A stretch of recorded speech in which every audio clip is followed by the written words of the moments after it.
श्री आञ्जनेयस्तोत्रम्। महेश्वर उवाच। शृणु देवी प्रवक्ष्यामि स्तोत्रं सर्वभयापहं सर्वकामप्रदं नृणां हनुमत् स्तोत्रमुत्तमं। तृप्तकाञ्चन संकाशं नानारत्नविभूषितम् उद्यबालार्कवदनं त्रिनेत्रं कुण्डलोज्ज्वलं मौञ्जीकौपीन संयुक्तं हेमयज्ञोपवीतिनं पिङ्गलाक्षं महाकायं टङ्कशैलेन्द्रधारिणं शिखानिक्षिप्तवालाग्रं मेरुशैलाग्रसंस्थितं मूर्तित्रयात्मकं पीनं महावीरं महाहनुं हनुमन्तं वायुपुत्रं नमामि ब्रह्मचारिणं। त्रिमूर्त्यात्मकमामस्तं जपाकुसुमसन्निधं नानाभूषणसंयुक्तं आञ्जनेयं नमाम्यहं। पञ्चाक्षरिस्थितं देवं नीलनीरदसन्निभं पूजितं सर्वदेवस्य राक्षसान्तं नमाम्यहम्। अचलद्युतिसङ्काशं सर्वालङ्कारभूषितं षडक्षरिस्थितं देवं नमामि कपिनायकं। तृप्तस्वर्णमयं देवं हरिद्राभं सुरार्चितं सुन्दरं साब्जनयनं त्रिनेत्रं तं नमाम्यहम्। अष्टाक्षराधिपं देवं हीरवर्णसमुज्ज्वलं नमामि जनतावन्ध्यं लङ्काप्रसादभञ्जनम्। अतसि पुष्पसङ्काशं दशवर्णात्मकं विभुं जटाधरं चतुर्बाहुं नमामि कपिनायकं। द्वादशाक्षरमन्त्रस्य नायकं कुन्तधारिणं अकुशं च दधानं च कपिवीरं नमाम्यहम्। त्रयोदशाक्षरयुतं सीतादुःखनिवारिणं पीतवर्णलसत्कायं भजे सुग्रीवमन्त्रिणं मालामन्त्रात्मकं देवं चित्रवर्णं चतुर्भुजं पाशाकुशाभयकरं धृतटङ्कं नमाम्यहम्। सुरासुरगणः सर्वः संस्तुतं प्रणमाम्यहम्। एवं ध्याये नरो नित्यं सर्वपापः प्रमुच्यते प्राप्नोति चिन्तितं कार्यं शीघ्रमेव न संशयः। शृणु देवी प्रवक्ष्यामि स्तोत्रं सर्वभयापहं सर्वकामप्रदं नृणां हनुमत् स्तोत्रमुत्तमं। तृप्तकाञ्चन संकाशं नानारत्नविभूषितं उद्यबालार्कवदनं त्रिनेत्रं कुण्डलोज्ज्वलं मौञ्जीकौपीन संयुक्तं हेमयज्ञोपवीतिनं पिङ्गलाक्षं महाकायं टङ्कशैलेन्द्रधारिणं शिखानिक्षिप्तवालाग्रं मेरुशैलाग्रसंस्थितं मूर्तित्रयात्मकं पीनं महावीरं महाहनुं हनुमन्तं वायुपुत्रं नमामि ब्रह्मचारिणं। त्रिमूर्त्यात्मकमामस्तं जपाकुसुमसन्निधं नानाभूषणसंयुक्तं आञ्जनेयं नमाम्यहम्। पञ्चाक्षरिस्थितं देवं नीलनीरदसन्निभं पूजितं सर्वदेवस्य राक्षसान्तं नमाम्यहम्। अचलद्युतिसङ्काशं सर्वालङ्कारभूषितं षडक्षरिस्थितं देवं नमामि कपिनायकं। तृप्तस्वर्णमयं देवं हरिद्राभं सुरार्चितं सुन्दरं साब्जनयनं त्रिनेत्रं तं नमाम्यहम्। अष्टाक्षराधिपं देवं हीरवर्णसमुज्ज्वलं नमामि जनतावन्ध्यं लङ्काप्रसादभञ्जनम्। अतसि पुष्पसङ्काशं दशवर्णात्मकं विभुं जटाधरं चतुर्बाहुं नमामि कपिनायकं। द्वादशाक्षरमन्त्रस्य नायकं कुन्तधारिणं अकुशं च दधानं च कपिवीरं नमाम्यहम्। त्रयोदशाक्षरयुतं सीतादुःखनिवारिणं पीतवर्णलसत्कायं भजे सुग्रीवमन्त्रिणं मालामन्त्रात्मकं देवं चित्रवर्णं चतुर्भुजं पाशाकुशाभयकरं धृतटङ्कं नमाम्यहम्। सुरासुरगणः सर्वः संस्तुतं प्रणमाम्यहम्। एवं ध्याये नरो नित्यं सर्वपापः प्रमुच्यते प्राप्नोति चिन्तितं कार्यं शीघ्रमेव न संशयः। शृणु देवी प्रवक्ष्यामि स्तोत्रं सर्वभयापहं सर्वकामप्रदं नृणां हनुमत् स्तोत्रमुत्तमं। तृप्तकाञ्चन संकाशं नानारत्नविभूषितं उद्यबालार्कवदनं त्रिनेत्रं कुण्डलोज्ज्वलं मौञ्जीकौपिन संयुक्तं हेमयज्ञोपवीतिनं पिङ्गलाक्षं महाकायं टङ्कशैलेन्द्रधारिणं शिखानिक्षिप्तवालाग्रं मेरुशैलाग्रसंस्थितं मूर्तित्रयात्मकं महावीरं महाहनुं हनुमन्तं वायुपुत्रं नमामि ब्रह्मचारिणं त्रिमूर्त्यात्मकमामस्तं जपाकुसुमसन्निधं नानाभूषणसंयुक्तम् आञ्जनेयं नमाम्यहं पञ्चाक्षरिस्थितं देवं नीलनीरदसन्निभं पूजितं सर्वदेवस्य राक्षसान्तं नमाम्यहम् अचलद्युतिसङ्काशं सर्वालङ्कारभूषितं षडक्षरिस्थितं देवं नमामि कपिनायकं तृप्तस्वर्णमयं देवं हरिद्राभं सुरार्चितं सुन्दरं साब्जनयनं त्रिनेत्रं तं नमाम्यहम् अष्टाक्षराधिपं देवं हीरवर्णसमुज्ज्वलं नमामि जनतावन्ध्यं लङ्काप्रसादभञ्जनम् अतसि पुष्पसङ्काशं दशवर्णात्मकं विभुं जटाधरं चतुर्बाहुं नमामि कपिनायकं द्वादशाक्षरमन्त्रस्य नायकं कुन्तधारिणम् अकुशं च दधानं च कपिवीरं नमाम्यहम् त्रयोदशाक्षरयुतं सीतादुःखनिवारिणं पीतवर्णलसत्कायं भजे सुग्रीवमन्त्रिणं मालामन्त्रात्मकं देवं चित्रवर्णं चतुर्भुजं पाशाकुशाभयकरं धृतङ्कं नमाम्यहं सुरासुरगणः सर्वः संस्तुतं प्रणमाम्यहम् एवं ध्यायेन नरो नित्यं सर्वपापः प्रमुच्यते प्राप्नोति चिन्तितं कार्यं शीघ्रमेव न संशयः। णो देवी प्रवक्ष्यामि स्तोत्रं सर्वभयापहं सर्वकामप्रदं नृणां हनुमत् स्तोत्रमुत्तमं तृप्तकाञ्चनसङ्काशं नानारत्नविभूषितम् उद्यबालार्कवदनं त्रिनेत्रं कुण्डलोज्ज्वलं मौञ्जीकौपिनसंयुक्तं हेमयज्ञोपवीतिनं पिङ्गलाक्षं महाकायं टङ्कशैलेन्द्रधारिणं शिखानिक्षिप्तवालाग्रं मेरुशैलाग्रसंस्थितं मूर्तित्रयात्मकं महावीरं महाहनुं हनुमन्तं वायुपुत्रं नमामि ब्रह्मचारिणं त्रिमूर्त्यात्मकमामस्तं जपाकुसुमसन्निधं नानाभूषणसंयुक्तं आञ्जनेयं नमाम्यहं पञ्चाक्षरिस्थितं देवं नीलनीरदसन्निभं पूजितं सर्वदेवस्य राक्षसान्तं नमाम्यहम् अचलद्युतिसङ्काशं सर्वालङ्कारभूषितं षडक्षरिस्थितं देवं नमामि कपिनायकं तृप्तस्वर्णमयं देवं हरिद्राभं सुरार्चितं सुन्दरं साब्जनयनं त्रिनेत्रं तं नमाम्यहम् अष्टाक्षराधिपं देवं हीरवर्णसमुज्ज्वलं नमामि जनतावन्ध्यं लङ्काप्रसादभञ्जनम् अतसि पुष्पसङ्काशं दशवर्णात्मकं विभुं जटाधरं चतुर्बाहुं नमामि कपिनायकं द्वादशाक्षरमन्त्रस्य नायकं कुन्तधारिणम् अकुशं च दधानं च कपिवीरं नमाम्यहं त्रयोदशाक्षरयुतं सीतादुःखनिवारिणं पीतवर्णलसत्कायं भजे सुग्रीवमन्त्रिणं मालामन्त्रात्मकं देवं चित्रवर्णं चतुर्भुजं पाशाकुशाभयकरं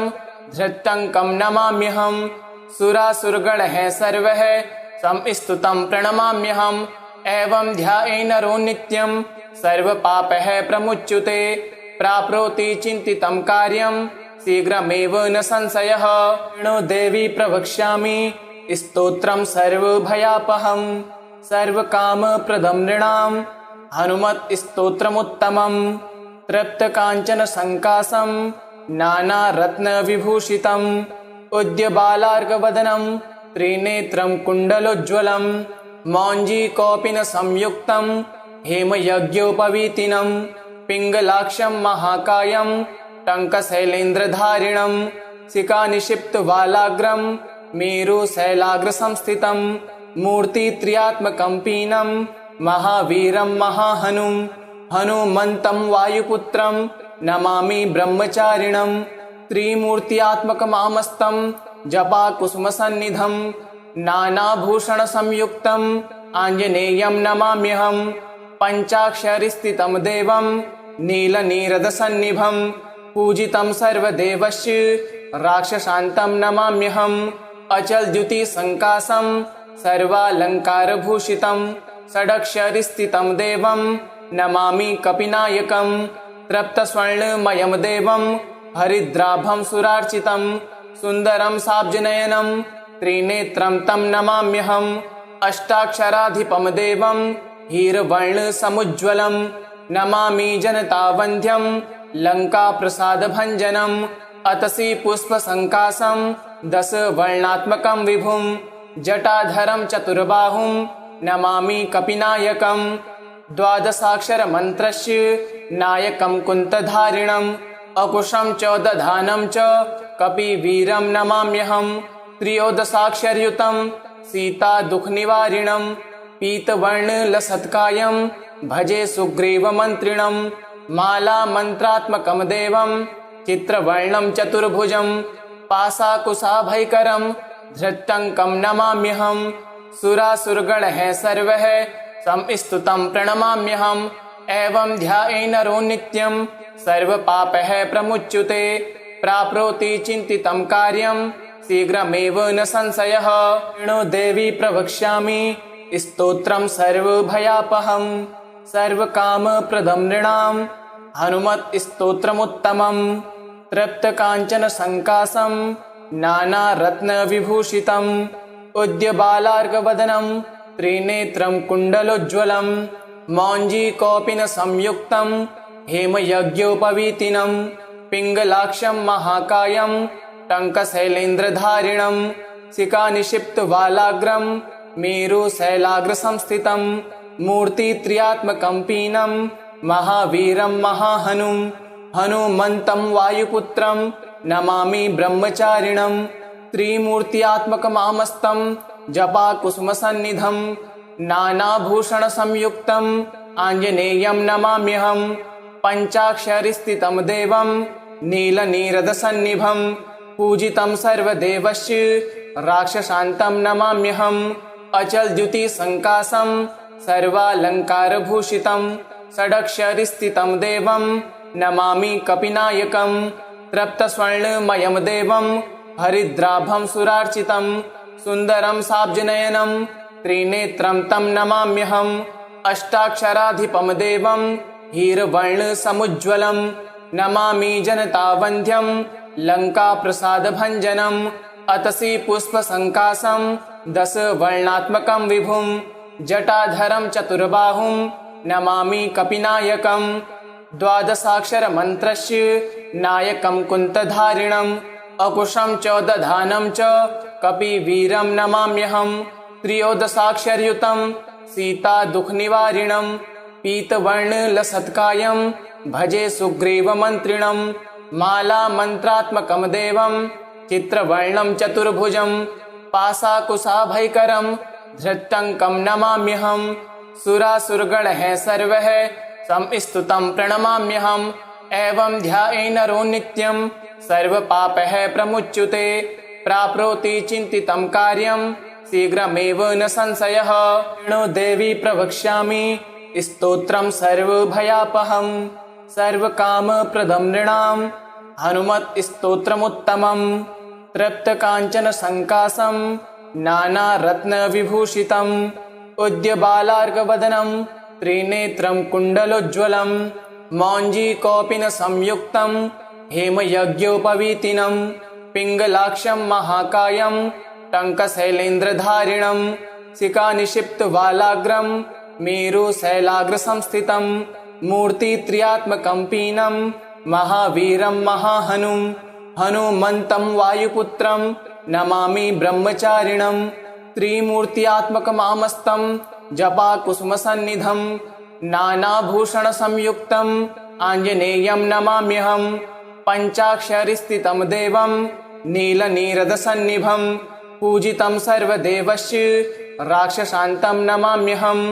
अचलद्युतिसङ्काशं सर्वालङ्कारभूषितं षडक्षरिस्थितं देवं नमामि कपिनायकं तृप्तस्वर्णमयं देवं हरिद्राभं सुरार्चितं सुन्दरं साब्जनयनं त्रिनेत्रं तं नमाम्यहम् अष्टाक्षराधिपं देवं हीरवर्णसमुज्ज्वलं नमामि जनतावन्ध्यं लङ्काप्रसादभञ्जनम् अतसि पुष्पसङ्कासं दशवर्णात्मकं विभुं जटाधरं चतुर्बाहुं नमामि कपिनायकं द्वादशाक्षरमन्त्रस्य नायकं कुन्तधारिणम् अकुशं च दधानं च कपिवीरं नमाम्यहम् त्रयोदशाक्षरयुतं सीतादुःखनिवारिणं पीतवर्णलसत्कायं भजे सुग्रीवमन्त्रिणं मालामन्त्रात्मकं देवं चित्रवर्णं चतुर्भुजं पाशाकुशाभयकरं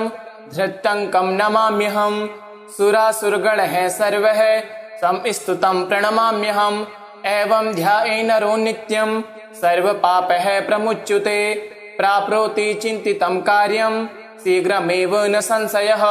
णो देवी प्रवक्ष्यामि स्तोत्रं सर्वभयापहं सर्वकामप्रदं नृणां हनुमत् स्तोत्रमुत्तमं तृप्तकाञ्चनसङ्कासं नानारत्नविभूषितम् उद्यबालार्कवदनं त्रिनेत्रं कुण्डलोज्ज्वलं मौञ्जीकौपीनसंयुक्तं हेमयज्ञोपवीतिनं पिङ्गलाक्षं महाकायं टङ्कशैलेन्द्रधारिणं शिखानिक्षिप्तवालाग्रं मेरुशैलाग्रसंस्थितं मूर्तित्रयात्मकं पीनं महावीरं महाहनुं हनुमन्तं वायुपुत्रं नमामि ब्रह्मचारिणं त्रिमूर्त्यात्मकमामस्तं जपाकुसुमसन्निधं नानाभूषणसंयुक्तं आञ्जनेयं नमाम्यहं पञ्चाक्षरस्थितं देवं नीलनीरदसन्निभं पूजितं सर्वदेवस्य राक्षसान्तं नमाम्यहम्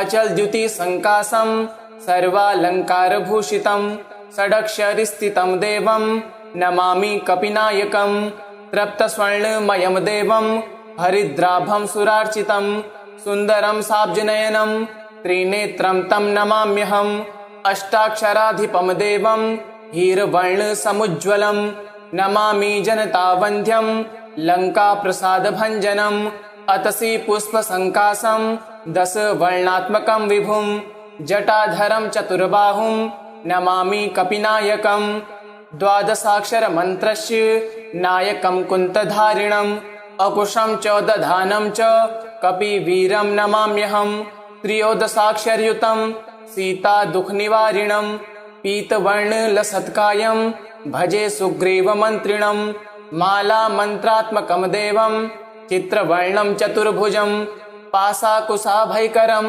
धृतङ्कं नमाम्यहम् सुरासुरगणः सर्वः संस्तुतं प्रणमाम्यहम् एवं ध्याये नरो नित्यं सर्वपापः प्रमुच्यते प्राप्नोति चिन्तितं कार्यं शीघ्रमेव न संशयः।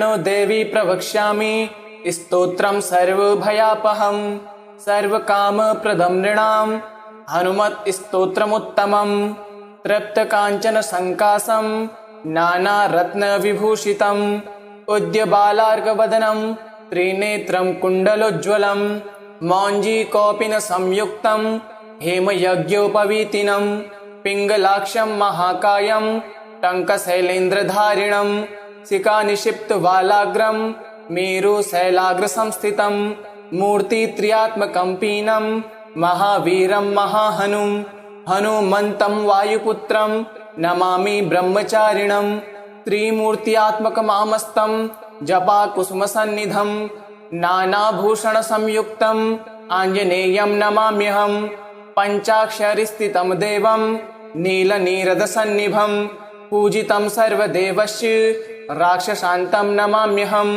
अचलद्युतिसङ्कासं सर्वालङ्कारभूषितं षडक्षरस्थितं देवं नमामि कपिनायकं तृप्तस्वर्णमयं देवं हरिद्राभं सुरार्चितं सुन्दरं साब्जनयनं त्रिनेत्रं तं नमाम्यहम् अष्टाक्षराधिपं देवं हीरवर्णसमुज्ज्वलं नमामि जनतावन्ध्यं लङ्काप्रसादभञ्जनम् अतसि पुष्पसङ्कासं दशवर्णात्मकं विभुं जटाधरं चतुर्बाहुं नमामि कपिनायकं द्वादशाक्षरमन्त्रस्य नायकं कुन्तधारिणम् अकुशं च दधानं च कपिवीरं नमाम्यहं त्रयोदशाक्षरयुतं सीता दुःखनिवारिणं पीतवर्णलसत्कायं भजे सुग्रीवमन्त्रिणं मालामन्त्रात्मकं देवं चित्रवर्णं चतुर्भुजं पाशाकुशाभयकरं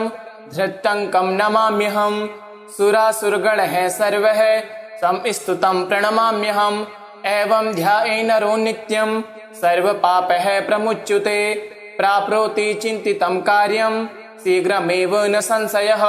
नो देवी प्रवक्ष्यामि स्तोत्रं सर्वभयापहं सर्वकामप्रदं नृणां हनुमत् स्तोत्रमुत्तमं तृप्तकाञ्चनसङ्काशं नानारत्नविभूषितं उद्यबालार्कवदनं त्रिनेत्रं कुण्डलोज्ज्वलं मौञ्जीकौपीनसंयुक्तं हेमयज्ञोपवीतिनं पिङ्गलाक्षं महाकायं टङ्कशैलेन्द्रधारिणं शिखानिक्षिप्तवालाग्रं मेरुशैलाग्रसंस्थितं मूर्तित्रयात्मकं पीनं महावीरं महाहनुं हनुमन्तं वायुपुत्रं नमामि ब्रह्मचारिणं त्रिमूर्त्यात्मकमामस्तं जपाकुसुमसन्निधं नानाभूषणसंयुक्तं आञ्जनेयं नमाम्यहं पञ्चाक्षरस्थितं देवं नीलनीरदसन्निभं पूजितं सर्वदेवस्य राक्षसान्तं नमाम्यहं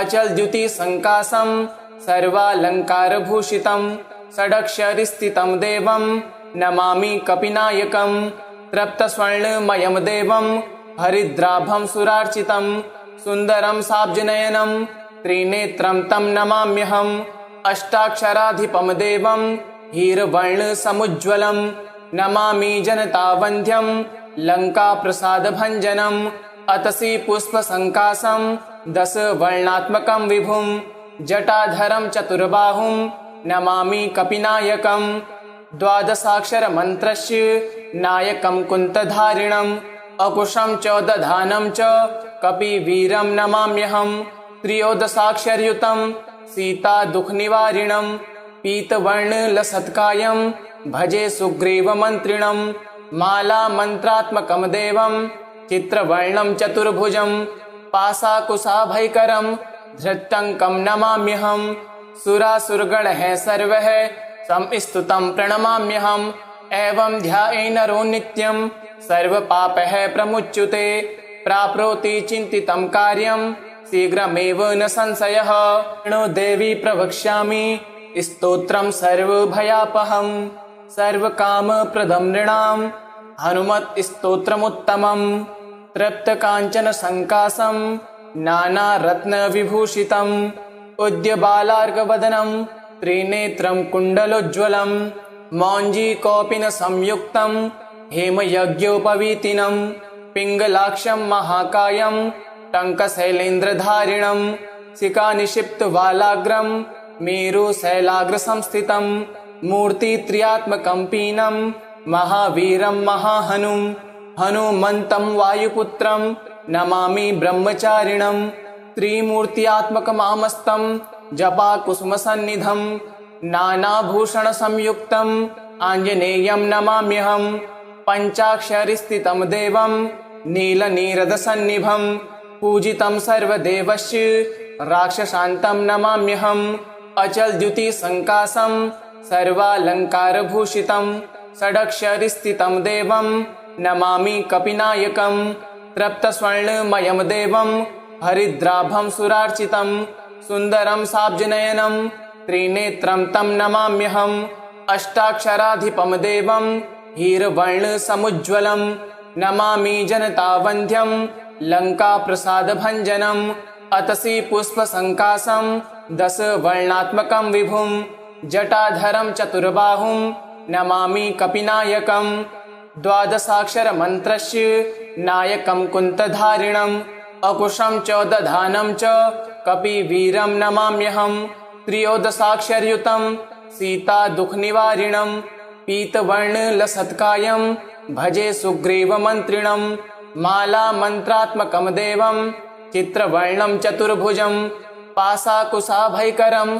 धृतङ्कं नमाम्यहं सुरासुरगणः सर्वः संस्तुतं प्रणमाम्यहम् एवं ध्याये नरो नित्यं सर्वपापः प्रमुच्यते प्राप्नोति चिन्तितं कार्यं शीघ्रमेव न संशयः। इति श्री आञ्जनेय स्तोत्रं सम्पूर्णम्। ओम श्री हनुमते नमः।